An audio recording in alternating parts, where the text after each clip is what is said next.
नमामि अन्तरिमादिदेवं सुरासुरैर्वन्दितपादपद्मम् लोके जरामृत्युनाशं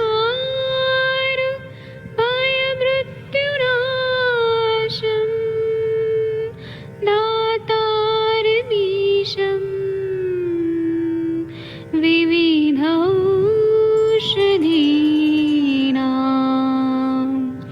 शङ्खं चक्रं जलौकां दधतं मृतघटं चारुतोर्भिश्चतुर्भिः सूक्ष्मस्वच्छादिरुद्यं शुकपरिविलसन्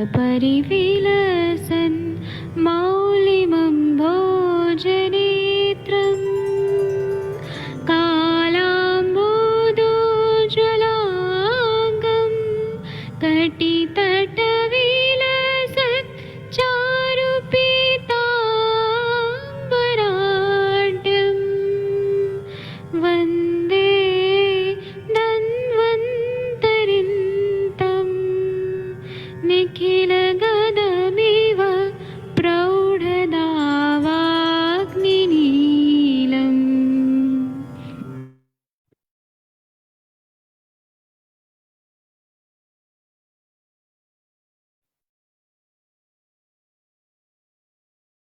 प्रणाम सभी लोगों को। मैं वैद्य अरविंद पाठक पुणे महाराष्ट्र से आप सभी लोगों का स्वागत करता हूं। आइए आज हम लोग एक ऐसा विषय पे बात करेंगे जो हमारे पास बहुत सारे पेशेंट ऐसे आते हैं कि नेजल पॉलिप लेके आते हैं, तो उसमें सर्जरी एडवाइस किया जाता है लेकिन वो बार बार होता है। ईएनटी सर्जन तो सर्जरी ही करते हैं। आयुर्वेद में इसको नासार्श बोलते हैं। जब हम अर्श चिकित्सा पढ़ते हैं चरक संहिता का, क्योंकि चरक संहिता जो है वो चिकित्सा स्थान में सर्वश्रेष्ठ बताया गया है, तो उसमें ऐसा बताया है कि गुद भाग में जो होता है वह अर्श, वो गुदार्श हो रहता है, वो ठीक है। लेकिन उसके अलावा शरीर में कहीं पर भी मांसांकुर की उत्पत्ति हो जाए, अग्निमंद होने की वजह से और मल संचिति की वजह से, अग्निमंद और मल संचिति की वजह से कहीं पर भी मांसांकुर उत्पन्न हो जाए तो उसको हम अर्श व्याधि बोलते हैं। अब अर्श जो है वो नाक में हो गया तो नासार्श हो गया, कान में हो तो कर्णाश हो गया, योनि भाग में हो गया तो योन्यार्श हो गया। तो इसी तरह से सब शरीर में ये अर्श कहीं पर भी उत्पन्न हो सकता है। मेन इसका कारण होता है अग्निमंद होना और मांसव स्रोतस की दुष्टि होना। मांस जो है वो विकृत स्वरूप में बढ़ने लगता है, कहीं ना कहीं वो अंकुर के रूप में आ जाता है। तो जब नेजल पॉलिप हम लोग देखते हैं नासार्श, तो इसके बारे में अपने ग्रंथों में क्या बताया है कि कहीं ना कहीं सांस लेने में तकलीफ होने लगती है, तो प्राणव स्त्रोतस की दुष्टि होती है वहां पर, इसीलिए वो। और हम लोग देखेंगे तो सप्त धातु तो पूरे शरीर में है, रस रक्त मांस मेद स्थिर मज्जा शुक्र सब जगह है।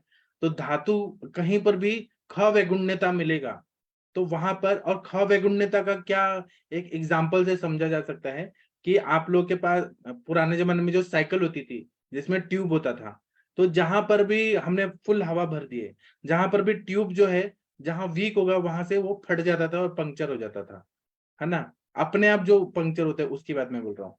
अब अगर शल्य लग रहे तो वो तो बाहर से हो गया। यहाँ पे जहां पर भी ट्यूब वीक है वहां पे वो फट जाएगा, और तो वही ख वैगुण्यता, जहां पर भी धातुओं स्त्रोतसों में कहीं पर भी ख वैगुण्यता आ गई, जो वीक पॉइंट है वहां पे जाके दोष संचित हो जाते हैं। और संचित दोष, दोष दुष्य सम्मूर्छना करके, दोष मतलब वात पित्त का और दुष्य मतलब सप्त धातु और तीन मल, इसको दुष्य बोला जाता है। तो वो सम्मूर्छना करके और फिर अलग अलग तरह के व्याधि उत्पन्न करते हैं। तो इसी तरह से नासार्श में क्या रहता है कि यहाँ पर मांस की दृष्टि रहती है, और उसके बाद में उदान वायु की दृष्टि रहती है, प्राण वायु की दृष्टि रहती है, अग्नि मंद रहता है, और जो मांसाग्नि है वो विकृत स्वरूप का मांस का उत्पत्ति करने लगती है, और ये अंकुर के रूप में उत्पन्न होता है, इसलिए इसको नासार्श बोलते हैं। और दूसरा ऐसा बताया कि कुछ ग्रंथकार ऐसे बोलते हैं कि ठीक है मांस की दृष्टि है, ठीक है, लेकिन इसमें रक्त और कफ और रक्त की दृष्टि है, क्योंकि कोई भी अर्श अगर हम लोग देखेंगे तो कहीं ना कहीं जो वेन्स होते हैं उसका इन्वॉल्वमेंट रहता है। गुदार्श में अगर हम लोग देखेंगे, गुदा का जो अर्श है वो क्या रहता है, रेक्टल वेन जो रहता है वो डायलेट हो जाता है, वहां पे बहुत ज्यादा पार्थिवता कम हो जाता है। मतलब वो पार्थिवता विकृत स्वरूप का बन जाता है ना। तो विकृत स्वरूप का पार्थिवता बन जाता है और मांस धातु की दुष्टि होती है। रेक्टल वेन ही डायलेट होना, जो हम बोलते हैं स्त्रंस व्यास, व्यास हो जाना वहां पे। इसी तरह से यहाँ पर कफ दोष और रक्त के जो रक्त वाहिनियां है उसका व्यास हो जाना, और वो मांस धातु भी उसमें इन्वॉल्व होता है और रक्त धातु भी इन्वॉल्व होता है। उसका डायलेटेशन होके ये एक तरह से पॉलिप टाइप बन जाता है, अंगूर की तरफ जब बन जाता है, और ये विकृत रहता है जो रास्ते को अवरोध करता है, सांस लेने में तकलीफ होने लगती है। तो इसके वजह से क्या होता है, हमारे पास पेशेंट आते हैं तो बोलते हैं कि हमें नेजल कंजेशन है, ऑब्स्ट्रक्शन है, सांस लेने में तकलीफ होती है, हो रही है। तो जब चेक करके देखा जाता है तो पता चलता है कि यहाँ तो पॉलिप का कुछ ना कुछ ग्रोथ हो गया है। तो इसके लिए इन्वेस्टिगेशन करना पड़ता है, तो क्लिनिकल डायग्नोसिस करना बहुत जरूरी होता है। इसके साथ में एक्सरे करके और अच्छे से क्लियरली समझ आता है कि पेरिनेजल साइनसेस और पॉलिप इसमें क्या है। मतलब डिफरेंशियल डायग्नोसिस नहीं होगा तो हमें पता कैसे चलेगा। इसीलिए पेरिनेजल साइनसेस, साइनोसाइटिस है क्या, या फिर यहाँ पे मतलब पॉलिप का फॉर्मेशन है क्या, वो हमें कंफर्म करना पड़ता है। तो यहाँ पे आप देखिए, आपके स्क्रीन पे दिख रहा है, ऐसे पॉलिप रहते हैं नाक में, बहुत बड़ा ऐसा मांस का अंकुर उत्पन्न हो जाता है। और कभी कभी हमें सीटी स्कैन करना पड़ता है, सीटी स्कैन से और अच्छे से पता चलता है पेरिनेजल साइनसेस है कि नहीं है।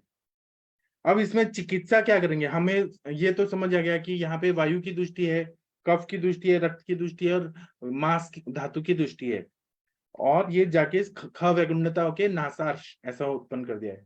कहीं ना कहीं मल सब मल जो निकलना चाहिए वो नहीं निकल पा रहे, और वहां पे एक्स्ट्रा ग्रोथ हो रहा है इंटरनली नाक के अंदर। तो यहाँ पे कफ और मेदोहर चिकित्सा करना पड़ता है, और रक्त प्रसादन चिकित्सा करना पड़ता है। दूसरा, दोष के हिसाब से तो हमने बात कर लिया कि कफ और मेदोहर चिकित्सा कर रहे हैं, ठीक है। दोषों के हिसाब से, एक मिनट म्यूट रखिए। हाँ, हमें फिर ये देखना पड़ता है कि अब ये मांस धातु है, एक्स्ट्रा मांस धातु का ग्रोथ हो गया है, तो यहाँ पे लेखन और छेदन औषधियां देनी पड़ती है। लेखन करेंगे, मांस कहीं पर भी यदि मांस की वृद्धि हो जाती है तो वहां पे लेखन करना पड़ता है और छेदन करना पड़ता है। उसी तरह से ग्रंथिवत चिकित्सा, ये एक तरह से मांस की ग्रंथि है जो नाक के अंदर उत्पन्न हो गई है, तो उसमें ग्रंथि की चिकित्सा भी करनी पड़ती है। ये ऐसा लाइन ऑफ ट्रीटमेंट ये रहता है कि कफ मेदोहर चिकित्सा, रक्त की प्रसादन करने की चिकित्सा, क्योंकि कहीं ना कहीं रक्त व स्रोतस की जो धमनियां हैं वह विकृत हो रही हैं। उसी तरह से लेखन चिकित्सा, ग्रंथि की चिकित्सा, यह हमारा लाइन ऑफ ट्रीटमेंट रहता है। तो इसमें हम लोग पहले तो, अभी ये नासा ही शीर्षो द्वारम जब हम बोलते हैं, नाक जो है वो सिर का द्वार है, तो अगर यहाँ पे मांस की वृद्धि हो गई है तो सबसे पहले हमारे दिमाग में आता है कि नस से करना चाहिए। अब नस से करने के लिए हमें नॉर्मल बृहन नस से नहीं करना है, स्नेहन नस से नहीं करना है, हमें लेखन और छेदन वाली चिकित्सा करनी है कि ये मांस को गला दे पूरी तरह से। तो नेजल पॉलिप है, नासार्श है, तो इसमें अपामार्ग तेल जो रहता है 1 ml की मात्रा में दोनों नाक में नासापुटी में डालना पड़ता है। इसी तरह से वो आप लोगों ने देखा था, वैद्य जितेंद्र मिश्रा को मैंने बताया था, उनके पास एक सूर्यवंशी जी आते थे, आर्मी के लेफ्टिनेंट कर्नल, तो उनको नासार्श इतना ज्यादा हो गया था, सांस लेने में तकलीफ हो रहा था, तो परेशान थे कि मैं कैसे करूं, इनको नहीं ठीक हो पा रहा है। उन्होंने बहुत सारा दवाई दिया, तो मैंने उनको बताया था, आप लोग को याद होगा कि नवसागर लेना है और पानी में मिक्स करके और नाक में नस से देना है। तो नवसागर इतना स्ट्रांग रहता है, क्षार रहता है, वो नाक में डालने से पूरा उनका ठीक ही हो गया। उन्होंने 1 ml 2 ml ही डाला था। तो ये चिकित्सा है। उसी तरह से नासार्श हर, नासार्श हर ऐसे एक तेल होता है, तो वो आप लोगों को मालूम हुआ, कल किसी ने बोला था ना सीताराम फार्मेसी है साउथ की, तो वो नासार्श हर तेल ऐसा बनाता है, तो वो 2-2 ड्रॉप अगर डालेंगे, साउथ की बहुत अच्छी कंपनी का है, वो आता है, उससे ये नेजल पॉलिप ठीक हो जाता है। इसी तरह से सुरसादी गण जो बताया है, वाग्भट में सुरसादी गण, कृपया म्यूट, आपको यहाँ प्लेटफॉर्म पे अपना आवाज सुनाने के लिए नहीं बुलाया गया है, प्लीज म्यूट रखिए, डिस्टर्ब मत करिए प्लीज, क्लास चल रहा है। सुरसादी गण के जो तेल है, सुरसादी गण से सिद्ध किया हुआ जो तेल है, वह 1 ml की मात्रा में, ज्यादा मात्रा में दोनों नाक में डालना है, 1 ml डालना है, उससे बहुत अच्छा फायदा होता है। उसी तरह से बच्चा तेल, बचादी तेल है, वह भी 1-1 ml दोनों नाक में डालना है, तो बहुत अच्छा फायदा होता है। षड बिंदु तेल, षड बिंदु मतलब 6 बूंद डालने योग्य, ऐसा 6 ड्रॉप दोनों नाक में डालेंगे तो उससे भी ये बहुत अच्छा फायदा होता है। इसी तरह से यहाँ पे अर्श की ही चिकित्सा करनी है, तो हमें सबसे पहले अर्श की चिकित्सा में क्या करते हैं, दीपन पाचन अनुलोमन और अर्शोहर चिकित्सा। तो हमें दीपन करने वाले औषधि देने हैं, अग्नि को अच्छा करना है, फिर पाचन करने वाले, आम का पाचन करने वाले, अनुलोमन, क्योंकि कहीं ना कहीं अपान वायु की दृष्टि ठीक होगी तो पूरे शरीर का मल जो है वह निकल जाएगा और शरीर का ब्लड सर्कुलेशन अच्छा होगा, आम निकल जाएगा। तो इसलिए दीपन पाचन अनुलोमन और व्याधि प्रतिनि के रूप में जो अर्श की हम चिकित्सा देते हैं, जैसे कि हम लोग अर्शोग्नि बट्टी देते हैं, अर्श कुठार रस, कांकायन बट्टी देते हैं और अभ्यारिश देते हैं, जो भी हम सूरन बटक देते हैं, अर्श कल्प देते हैं, बहुत सारा जो है द्रव्य वह देते हैं। तो उस हिसाब से वही चिकित्सा यहाँ पे करना है, क्योंकि ये अर्श व्याधि है, नासा की अर्श है, ऐसा चरक संहिता में बताया गया है। इसी तरह से कुछ वर्ती बताया गया है कि निशाचूर्ण धूमवर्ती, निशाचूर्ण धूमवर्ती देना है, निशा मतलब हल्दी, और उसी तरह से रासनादि चूर्ण धूमवर्ती, हिंगू वचादि धूमवर्ती, उसका प्रयोग करें, सिगार की तरह पीना है और वो मुंह से पीना है और नाक से छोड़ना है। नॉर्मली हम लोग ऐसा मना किया जाता है कि मुंह से छोड़ के, मुंह से लेके नाक से नहीं छोड़ना है, लेकिन यहाँ पे अंदर से छोड़ना है। और ग्रंथों में बताया कि नाक से लेके मुंह से छोड़ना है, ये हमें बताया मुंह से लेके मुंह से छोड़ना है जो हम धूमपान करते हैं। लेकिन यहाँ पर वो अर्श के मस्से को सुखाना है, वो भी ज्यादा देर नहीं करना है, नहीं तो आइस को तकलीफ होता है। मुंह से लेके नाक से छोड़ना है, अगर पॉसिबल है तो एक नाक से ले और दूसरे नाक से छोड़ने का कोशिश करें।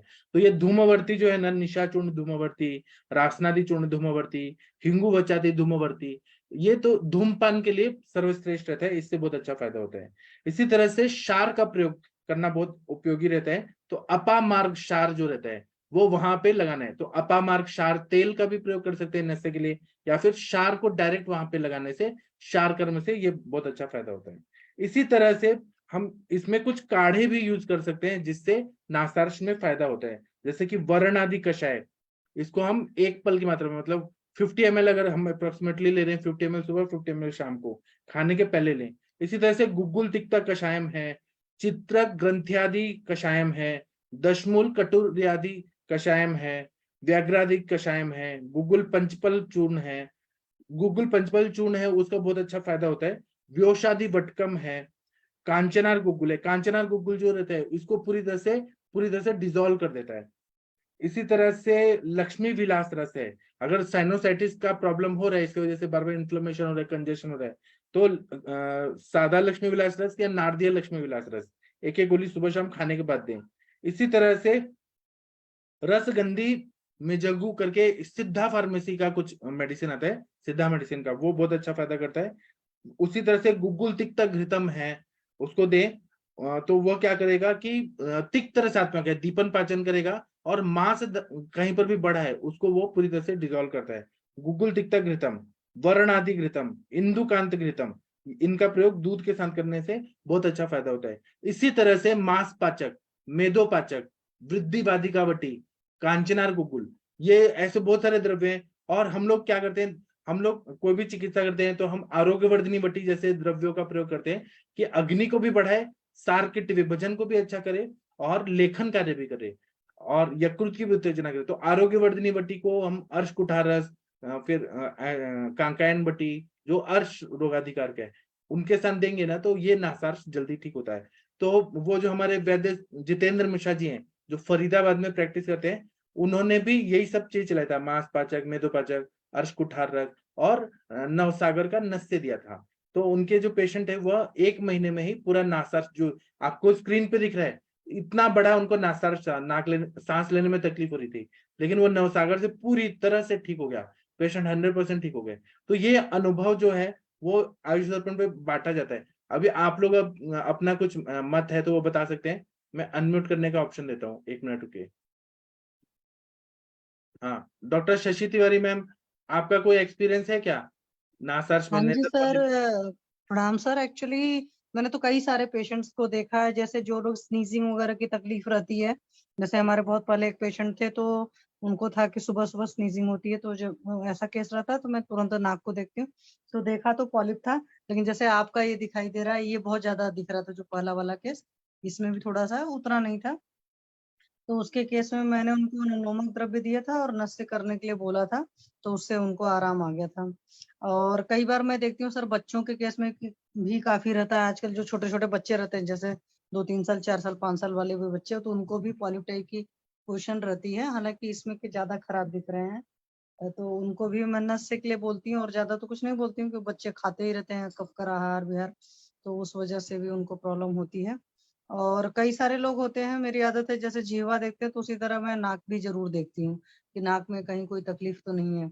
और जिनका जितना ज्यादा निकला रहेगा तो ऑब्वियस सी बात है उनको सांस लेने में उतनी तकलीफ होगी, तो फिर ऑक्सीजन लेवल वगैरह, जैसे कुछ लोग होते हैं ना कंप्लेन करते हैं कि वीकनेस ही रहती है, थकान सा रहता है, तो मैं जरूर देखती हूँ। उस केस में अधिकतर ऐसा होता है कि नाक जब अच्छे से ऑक्सीजन जाएगी नहीं तो कार्बन डाइऑक्साइड क्या प्रॉपरली निकलेगी, जो भी एक्सलेशन वगैरह प्रॉपर नहीं होगा। और अनुलोम विलोम वगैरह के लिए बोला है। हाँ सर, ये नौसादर और सदर वाला नस्य मैंने और वचा तेल वाला यूज नहीं किया है, क्योंकि मेरे पास तो चौथु प्रंसतु भी रखा है, षटबिंदु और अणु तेल और क्षीरबला तेल आपका रखा है। तो मैं तो अभी जो पेशेंट्स को देती हूँ मैं क्षीरबला ही देती हूँ, क्योंकि कई सारे पेशेंट्स को तो क्षीरबला ही लगता है। तो ये है सर। नॉर्मली मेरे को देखा है कुछ लोग का जिनका थॉट प्रोसेस काफी ऐसा रहता है, आलतू फालतू चीजें सोचते हैं, उनको भी इस चीज की तकलीफ रहती है, या जो क्रोनिक कॉन्स्टिपेशन के पेशेंट होते हैं उनके साथ भी ये सब प्रॉब्लम होती है। जी सर, थैंक यू सर। और हमारे ग्रंथों में बोला गया है कि रक्त मोक्षण करना चाहिए, तो जी इसमें जलौका लगा दें तो वो बहुत अच्छा फायदा करेगा, पूरा सुखा देगा। लेकिन वो सर, है रक्त मोक्षण नहीं पेशेंट अलाउ करते नहीं हैं, करेगा। फड़ा मर्म वगैरह एक्टिवेट कराते हैं जो जोशी सर ने पढ़ाया हुआ है। लेकिन हाँ, इसमें तकलीफ तो होती है, बच्चों को आजकल काफी निकलता है। अब जैसे ये जो फिगर आपने डाला है इसमें काफी ज्यादा वो है, मतलब एक हाँ, तरफ का तो तो एक पॉसिबल है दो तो जलौका लगाएं, नहीं तो शस्त्र कर्म तो सबसे बेस्ट है। और नहीं तो और भी बहुत सारे चीजें हैं, जैसे कि थूहर, जो सेहुंड का दूध होता है, स्नोही का शीर, उसको हल्दी में मिक्स करके वहां पे ऐसे ड्रॉप डालें, उससे वो सूख जाता है, शुष्कांश। या फिर कड़ू तोरई जो रहता है, कोशातिकी, उसका चूर्ण को वहां पे प्रधमन नस्य करें, उससे बहुत अच्छा फायदा होता है। उसी तरह से मंदार का जो दूध रहता है, फिर सेहुंड का दूध रहता है, फिर बकरी का सर वो मूत्र। सब तो पॉइजनस है, मतलब उनको तो बहुत तो मतलब हैंडल शार विद कर्म नहीं केयर करते वाला क्या? हिसाब साहब हो। शार सूत्र नहीं करते हैं क्या, शार सूत्र? हाँ, 4 सूत्र की बात अलग है, बट नाक बहुत नाजुक है। यहाँ पे जितना पॉसिबल है उतना, ऐसा मैं बोल रहा हूँ। जी सर, थैंक यू। हाँ, ऐसे ड्रॉप डालना है, ज्यादा नहीं डालना है, ड्रॉप डालना है, उससे फायदा होता है। प्रणाम सर। हाँ जी, बोलिए। सर ये नवसादर कितना मिलाना होगा पानी में? वो आप बताइए, आपका पेशेंट का अग्नि कैसे है, बल कैसे है, मुझे कैसे पता है? आप बताइए ना, पेशेंट का अग्नि कैसा है, बल कैसा है, पेशेंट टू पेशेंट डिपेंड करता है, वो कितना सह पाता है। अगर मैं नहीं, बताऊंगा नॉस्ट्रल 5 में ग्राम में डालने के लिए ना सर। पेशेंट को 1 ग्राम की जरूरत है पानी में, तो फिर ऐसे थोड़ी ना डोज रहता है, हम ऐसे फिक्स डोज नहीं करते हैं। अग्नि, बल और व्याधि अवस्था, वो सब देख के खुद डिसाइड करना पड़ता है। अच्छा। जितना घुल जाए और उसका ड्रॉप बने उतना घोलना है। अच्छा, ठीक ठीक है है। सर। हाँ, और जो स्नूही का जो शीर है ना, डरने वाली बात नहीं है, वो ऐसे ड्रॉप डालना है वहां पे उसके ऊपर। और वो हर्बल है ना, नुकसान थोड़ी ना पहुंचाता है, वो इसको सुखा देता है, ऐसा अनुभव में आया है। इसी तरह से इसमें परहेज पालना बहुत जरूरी होता है। अगर परहेज नहीं पालेंगे पेशेंट तो वो नासर ठीक ही नहीं होगा। तो जैसे कि उसमें ठंडी से बचाना है पेशेंट को, कान उन ढक के ही बाहर निकले, ठंडी में ऐसे नहीं चलना है। इसी तरह से ठंडा चीजें नहीं खाएं, फ्रिज का चीज नहीं खाएं, कोल्ड ड्रिंक्स ना पिए, दही का सेवन बिल्कुल नहीं करना है। और डस्ट से, धूल है या धुआं है, और जो छोटे प्राणी हैं, जैसे कि बिल्ली को पालते हैं लोग, कुत्ते को पालते हैं, तो उनके जो बाल रहते हैं ना, वो बहुत ज्यादा एलर्जी करता है। और लोग ना एनिमल के साथ सोते भी हैं, खरगोश के साथ सोते हैं, फिर बंदर के साथ कोई नहीं सोता लेकिन कुत्ते और बिल्ली इनके साथ सोते हैं। जो पेट एनिमल्स रहते हैं उनके बाल जो रहते हैं बहुत खतरनाक रहते हैं। इसी तरह से ठंडा पानी से नहाना नहीं है। इसी तरह से रात को तो दही बिल्कुल नहीं खाना है, और दिन में सोना नहीं है, और बहुत ज्यादा ऊंचा तकिया नहीं लेना है। ये अगर अवॉइड किया ना तो वो पेशेंट जल्दी ठीक हो जाते हैं। बाकी आप लोग बताइए। डॉक्टर वर्षा कौशिक मैम, आपने देखे हैं पेशेंट नेजल पॉलिप के? विनीता मैम, आरती मैम, वंदना मैम, कुछ बोलिए आप लोग प्लीज। हम सर। हाँ जी, बोलिए। नहीं, मैंने कोई नाशार्स का पेशेंट नहीं ट्रीट किया।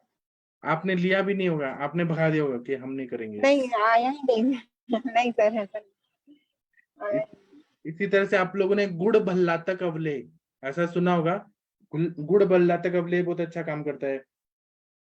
नागरादि मोदक है भेषज रत्नावली में, ये बहुत ही अच्छा रहता है। नागरादि मोदक में क्या रहता है, तो शुंठी है, भल्लातक है, फिर विधारा का बीज है, इसको मिक्स करके और उसमें गुड़ डाल देना है डबल मात्रा में, और वो खाने के लिए देना है। तो इससे 100% नासार्श पूरी तरह से सूख जाता है।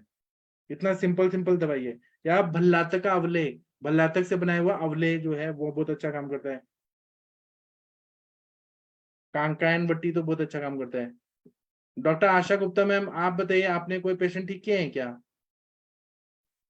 अजय कात्यायन जी, आप बताइए। नहीं सर, मेरा मेरा आके एक पेशेंट था नासाज का, और मैंने आपसे पूछा था, आपसे बचादी तेल भी मंगाया था, उसका नस्य भी दिया था, और ये नारदीय लक्ष्मी विलास रस दिया था, और उसके साथ कांचनार गुगलू है, सब दिया तो था सर, पर पता नहीं इतना ज्यादा इफेक्ट हुआ नहीं। 2 महीने तक लगातार दिया था मैंने दवाई ना। अग्नि बढ़ा था क्या उनका? अग्नि तो सही थी सर पेशेंट की, पर ये था कि वो पेशेंट था वो कश्मीर का, ठंडी जगह का ही, वहां तो बर्फ वर्फ पड़ती है, और उसको वो नवसागर लेके और पानी हाँ में जितना घुल जाए, वो डिजोल्व हो जाए, उसको फिर ड्रॉपर हाँ में जी। डाल के और उनको नस से देना है। 1 अच्छा ml तक डालेंगे ना, वो सूख जाता है पूरा। हमारे यहाँ अच्छा। जितेंद्र मिश्रा जी आते हैं फरीदाबाद के, तो हाँ वो हमें लाइव दिखाए हैं कि वो सूर्यवंशी जी एक थे लेफ्टिनेंट कर्नल, वो पूरा ठीक हो गए। हाँ, क्योंकि उस पेशेंट को बहुत दिक्कत थी सर, सांस, क्योंकि नाक पूरी बंद थी तो सांस लेने में बड़ी दिक्कत सी हो रही थी, पर 2 महीने में उसको ज्यादा असर हुआ नहीं, पता नहीं नहीं तो क्यों। आपने नस से दिया ही नहीं ना, नहीं, आपने नस से दिया सर, नस से दिया क्या था मैंने, चीज का? आपसे मंगाया था, बचादी तेल मंगाया था सर आपसे मैंने। वचादी तेल से नहीं होता है। वचादी तेल जो रहता है वो संज्ञा स्थापन करता है, शिरो विरेचन करता है, बस केवल वो नाक को अच्छा। खोलेगा। अर्श की हाँ, चिकित्सा क्या किया आपने? मैंने तो फिर ये लक्ष्मी नारायण एक वो आता ना सर, वो शरथु कुछ वो तेल, नहीं, वो भी भ्रंशतु शवतुहर तेल वो है, वो केवल नासिका को स्नीजिंग के रोकता लिए। है, मतलब हाँ, ग्रोथ को दूर करता है। अच्छा अच्छा। तो ये स्नूही का दूध हल्दी में मिक्स करके 1-2 बूंद डाल के देख सकते हैं ना सर, उससे कोई दिक्कत नहीं होगी ना? नहीं होता, नहीं होता। अच्छा, ठीक है सर, मैं देख के फिर बताती हूँ आपको क्या असर हुआ। थैंक यू हाँ सर। हाँ, ठीक है। और डॉक्टर आदित्य झा जी, आपने ऐसे पेशेंट ठीक किए हैं क्या? कुछ बताइए सर, कुछ तो बोलिए। माधुरी मैम, आपने किया है क्या? सर ठीक नहीं किया सर, पेशेंट देखा है पर वो लोग कंटिन्यू मतलब आते ही नहीं, तो फिर क्या करूं। और सर ये आपने बोला ना इसमें अर्शोहर मतलब वो अर्शोहर वट्टी वगैरह दे सकते हैं क्या हम लोग, ऐसा कुछ खाए? हाँ हाँ, देते हैं। हाँ तो मतलब जो उसमें भल्ला तक होगा तो चलेगा ना, वो कांकायन वट्टी वगैरह दे सकते हैं? हाँ, देना है हमें, ये एक तरह से अर्श ही है, हमें देना है। ब्लीडिंग अगर ये- हो तो नहीं, हाँ लेकिन अगर शुष्क अर्श है तो देना है। हाँ देना है। क्योंकि सर मैंने पेशेंट को बहुत कन्विंस, तो वो आया ही नहीं, देखा है मैंने सर, तो कोई पेशेंट ट्रीट नहीं हुआ है, मैंने किया नहीं। अच्छा, लेकिन करना चाहिए, अगर आप करेंगी तभी तो आप बताएंगी ना।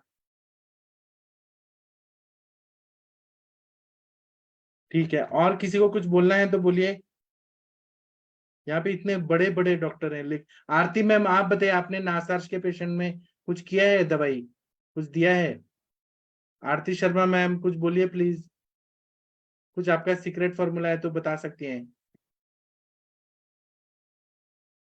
इथमॉइड एरिया में जो रहता है साइनस पॉलिप, वो रहता है, या मैक्सिलरी एरिया में रहता है तो वो ऐसा रहता है? कुछ नहीं बोलना है। गंगवार सर, आपने ठीक किया है क्या नेजल पॉलिप के पेशेंट? विनीता चौहान मैम, कुछ हाँ बोलिए। प्रणाम सर। हाँ सर, बताइए प्लीज। हाँ ये ऐसा पेशेंट आते हैं, देख बहुत से पेशेंट बीच में ट्रीटमेंट छोड़ देते हैं तो रीअकरेंस हो जाती है। जैसे मैंने तो बचा ही तेल दिया था, बचा तेल से ही काफी लाभ हो रहा पेशेंट जी, को, जो मैंने दिया था। उससे तो केवल और सांस लेने में तकलीफ होगा ना सर, पॉलिप कैसे ठीक होगा? दाल को सर काफी सिकुड़ गया था। अच्छा, तो आपने इंटरनल हाँ दवाई क्या दिया था? इंटरनल मैंने सर उसे मतलब कोल्ड रहते तो महालक्ष्मी इलाज रख दिया था, और जी। एक कांचनार कषाय दिया था बिल्कुल नहीं देखे मैंने। हाँ बराबर, ठीक ये है। कांचनार और कषाय जो है उसका आता है, हाँ नागार्जुन कंपनी अहमदाबाद का। हाँ, और कई कंपनियों को आता है सर। और सर क्या कहते हैं, मैंने और जो उसको लगातार स्क्रीनिंग हो रही थी, एक तरह से बाथरूम से अच्छा साथ में था, तो उसे मैंने त्रिभुवन कीर्ति रख दिया। त्रिभुवन कीर्ति रस, अच्छा। जी। तो और सर इन्हीं दवाई दिया और सिम्टोमेटिक ट्रीटमेंट दिया, जैसे एसिडिटी हो रही है तो एक साथ में काम का दे दिया, सूखने का रस दे दिया, इस तरह से। तो अंदाज से कितना दिन में ठीक हो गए पेशेंट? तो महीना 2 महीना लग जाते हैं सर। हाँ, ठीक है, सही बताया आपने। पहले सही नहीं हो पाता है, वो क्या है कि हम 4-6 दिन में सही कर लेंगे, बहुत मुश्किल काम है सर। हाँ, मांसवस्त्र उतस की दृष्टि है ना ये पूरा, अधिमांस और है। सर मैंने देखा है लोगों को, सर मैंने वीडियो वगैरह देखे हैं, जो जैसे आपने बताया कि वो लगाते हैं, लीच लगाते हैं, तो बाहर से जहाँ पे होता है वहां तो ऊपर से लीच लगाते हैं, तो जो उनका कमेंट है काफी अच्छा लाभ होता है। मैंने जी नहीं लगाया है सर अभी तक। जी। पेशेंट लेकिन लगवाने के लिए कंसेंट तो देना चाहिए ना, हम अपने मन से तो ना लग। और कभी कभी सर एक्चुअली सर वहां पर थोड़ा डर भी लगता है कि कभी कभी मतलब लीच हटाने के बाद बहुत देर तक ब्लीडिंग होती है। मेरे पेशेंट है सर, कभी कभी एक पेशेंट को 48 घंटे तक ब्लीड करता रहा वो, बार बार बार बार परेशान हो गया था सर। अच्छा, जो था हाँ सर, एक बहुत का अच्छा। सर, एक पेशेंट था, मैं इसको थीरॉइड था हाँ एब्डोमेन पे, हाँ तो मैंने उसमें लगाया था, तो वहां पर हम ज्यादा टाइट बैंडेज भी नहीं कर सकते, हाँ जो होता है प्रेशर बैंडेज भी नहीं कर सकते हैं क्योंकि ये एब्डोमेन है। तो सर उसका समझ लो शाम को लगाया, शाम को 3-4 बजे लगाया होगा मैंने, और सुबह जाके करीब 11-12 बजे रुका जाके, जी, इस ठीक तरह है। से ब्लीडिंग लगातार होती रही। हाँ, बहुत अच्छा बताया आपने, फिर रोका कैसे आपने सर? तो सर वही क्या कहते हैं हमको, एक कहरवा पिसती है शुरुआत में, तो हम स्फटिक भस्म डाल के हल्दी मिला के उसमें से, तो नहीं रुकता है तो साथ में फिर कहरवा पिस्ती मिलाते हैं। जी या एक सर ये दूरवादी सीरम आता है साउथी कंपनी का सर, जी तो दूरवादी सीरम डाल के उस पर जैसे क्या कहते हैं ड्रेसिंग करते हैं, इस तरह ड्रेसिंग की तो रुक जाता था। अच्छा, बहुत अच्छा बताया आपने सर। और ये आरती मैम, आप देखिए अनम्यूट कर पा रही हैं क्या? डॉक्टर आरती शर्मा मैम, हाँ अनम्यूट। जी सर, हेलो। अभी आ रही है आवाज सर? हाँ बताइए मैम। हाँ जी सर, प्रणाम सर। सर इसमें मैंने किया है केस सर, उनके ना थोड़ा सा उनका वॉर्म इन्फेस्टेशन भी था और पूती नस से भी था बहुत। उनका जो नाक में से बहुत गंदी स्मेल आती थी सर उनको। तो सर उनको ये किशोर गुगुल, पंचतिक्त घृत गुगुल और रस माणिक्य दिया, और सर इसका कृमि कुठारस भी सर मैंने स्टार्टिंग में उनको दिया था, और विडंगा रिष्ट दिया था। और सर उसके अलावा सर उनको मेन नस से मैंने किया था अपामार्ग तेल की बत्ती बनाकर सर उसके ऊपर हल्दी सर डालकर सर उसका धूमपान कराया, और निर्गुंडी तेल का सर नस से किया था। निर्गुंडी तेल सर खुद बनाया था मैंने, निर्गुंडी और दशमूल से मैंने तेल सिद्ध किया था। तो निर्गुंडी तेल का नस से, और कभी अपामार्ग तेल का नस से, और कभी मोस्टली हरिद्रा का सर उसको धुआं सर उसको दिया मैंने। तो इसके बाद सर 3-4 महीने लगे, पर बदल बदल के यही ट्रीटमेंट दिया। मेन सर उसका नस से मेन सर ट्रीटमेंट रखा था, तो सर ये पूरा डिजॉल्व हो गया था। जी, आप लोग लिख लीजिए, इन्होंने कैशोर गुगुल बोला, पंचतिक्त घृत गुगुल, रस माणिक्य बोला, अपामार्ग क्षार। क्या अपामार्ग क्षार का क्या डाला आपने? सर अपा मार्ग स्टार नहीं डाला सर, डायरेक्ट अपा मार्ग सर जैसे क्षार जगह का जगह तेल। लगा रहता है। तो उसका सर तेल मैंने सिद्ध किया था, तो वो जो तेल है उसको जैसे कॉटन पे सर डालकर उसके ऊपर हल्दी डालकर सर उसको जैसे नस से देने के बाद उसको धूमपान कराती थी मैं उसका। जी अ, उसको मतलब उसको इनहेल करने को बोलती थी और मुंह से छोड़ने को बोलती थी सर, उससे उसको बहुत रिलीफ होता था। जो उसको एनोस्मिया भी था और सांस लेने में दिक्कत आती थी, मतलब बहुत ज्यादा प्रॉब्लम थी उसको, ये अपा मार्ग से सर उसको बहुत फर्क पड़ा। जी मतलब सडन उसको चेंज आने लगा सर उससे अपा मार्ग से। तो जी उसके बाद सर अपा मार्ग का उसको स्टीम भी लेने को बोला, अपा मार्ग और अजवाइन का। जब भी उसको ऐसे लगता था मेरे को सांस नहीं आ रही, मेरे को मतलब ब्रीदिंग इश्यू तक भी उनको रह रहा था, और उनके वॉर्म्स भी आते थे बीच बीच में। तो जी सर कृमि नाशक चिकित्सा मैंने साथ में रखा। और लिक्विड्स में भी सर ये जैसे बिडंगा रिष्ट है, पुनर्नवासव या पुनर्नवारिष्ट है, या जी कभी कभी सर बीच में उनका संग्रहणी का भी बीच में ट्रीटमेंट चलता रहता था। जी। आपने इतना अच्छा आयुर्वेद कहाँ से सीखा मैम? आरती मैम, इतना मतलब इतना एकदम परफेक्ट दवाई बताती हैं आप। मतलब खुद सीखा कि कहीं मतलब कोई किताब से सीखा, कहाँ से? तो बस आप लोगों का ही आशीर्वाद है सर। आप सच में जो भी ट्रीटमेंट बताते एकदम परफेक्ट रहता है, बहुत अच्छा से, और सुलझा हुआ रहता है सारा। अपामार क्षार तेल के बाद निर्गुंडी तेल भी दिया आपने। आरती में सर ये खुद ही बनाया था, मतलब मेरे को इतना क्षार का इतना एक्सपीरियंस नहीं था, थोड़ा डर भी लगता था कि ऐसा कुछ हो ना जाए, पेशेंट काफी पुअर भी था, तो इसलिए सर अप्पा मार्क तेल और निर्गुंडी तेल मैंने खुद ही सिद्ध किया था। जी, सब लोग लिख लिए क्या? आरती मैम का फॉर्मूला है, सब लोग यूज करिएगा, फिर बताइएगा कैसा लग रहा है पेशेंट को। ठीक है। और ये अर्श के दवाइयां भी यूज किया है क्या कभी किसी ने? अर्श कुठारस, कांकायन बटी, सूरन बटक। मैंने किया है इसलिए मुझे तो रिजल्ट है, बाकी आप लोग का कोई एक्सपीरियंस? वैद्य संदीप कुमार, हाँ गंगवार सर बोलिए सर। सर इसमें तो सर अश्वनी और कुठार भी काम करेगा सर। हाँ, तक्र के साथ देना है, लेकिन तक्र ऐसा होना चाहिए कि उससे सर्दी जुकाम ना हो। जी। सर आपने कहा कि बचा तेल जो है क्या कहते हैं मेद है, तो लेकिन सर ये लेखन कर्म भी तो करता है सर बचा तेल, वो बचा करता है, केवल लेकिन बचा दे रहा है। का मेन काम क्या है कि वो रास्ता खोल देता है, ऑब्स्ट्रक्शन को, स्त्रोतरोध को खोल देता है, कफ को निकाल देता है। लेखन करता है लेकिन उसमें बहुत टाइम लगता है। आशा मैम ने किया लेकिन बहुत टाइम लग गया ना। पेशेंट को कैसे टाइम नहीं है, 2-2 महीना कौन कराएगा? उनको कुछ तो 1 महीना में रिजल्ट आएगा तभी कंटिन्यू करते हैं ना। ठीक है, और किसी को कुछ बोलना है, पूछना है, बताना है? नहीं? ठीक है, तो अभी मैं सेशन बंद करता हूं। अभी हम 8:15 पे मिलेंगे क्लिनिकल संभाषा के लिए, तो आप लोग आइए और हम लोग बात करते हैं। थैंक यू, प्रणाम सभी लोगों को। अभी मैं सेशन बंद करता हूँ।